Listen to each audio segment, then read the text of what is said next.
அஸ்வின்ஸ் இனிப்பு காரம் பேக்கரி மற்றும் சைவ உணவகம்.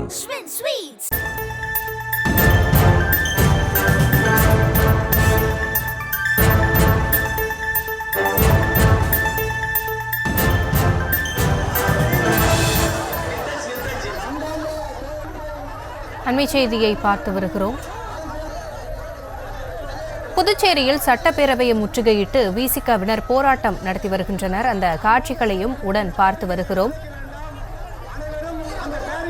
புதுச்சேரி சட்டப்பேரவையை முற்றுகையிட பேரணியாக வந்த விடுதலை சிறுத்தைகள் கட்சியினர் அந்த காட்சிகளை பார்த்து வருகிறோம். விவரங்களோடு இணைகிறார் எமது செய்தியாளர் கிருஷ்ணா. கிருஷ்ணா, விசிக இந்த போராட்டத்தை முன்னெடுப்பதற்கான காரணம் என்ன? அவர்களின் கோரிக்கை என்ன?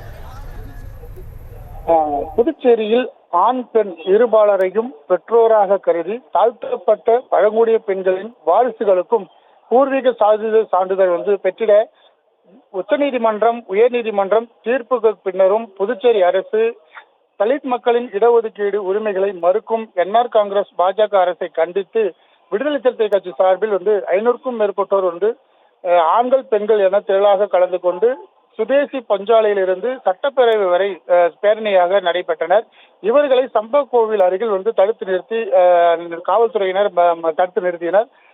இவர்கள் அங்கே தங்களுடைய கோஷங்களை எழுப்பி வருகின்றனர். இந்த புதுச்சேரி மாநிலத்தில் பிறந்து வாழ்ந்து வரும் ஆண்களைப் போல பெண்களையும் பெற்றோராக கருதி அவர்களுக்கு பிள்ளைகளுக்கும் பூர்வீக ஆதரவு சான்றிதழ் வழங்க வேண்டும் என பல்வேறு முறை கோரிக்கை வைத்திருந்தும் நிறைவேற்றாத கண்டித்து கடந்த 2004ஆம் ஆண்டு இது தொடர்பாக வழக்கு பதிவு செய்யப்பட்டது.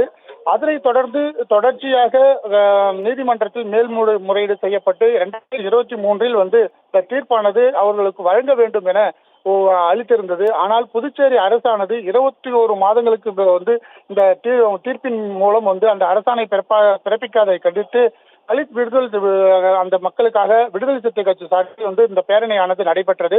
இவர்களை இந்த சம்பா கோவில் அருகே தடுத்து நிறுத்தி அங்கேயே கோஷம் எழுப்பினர்.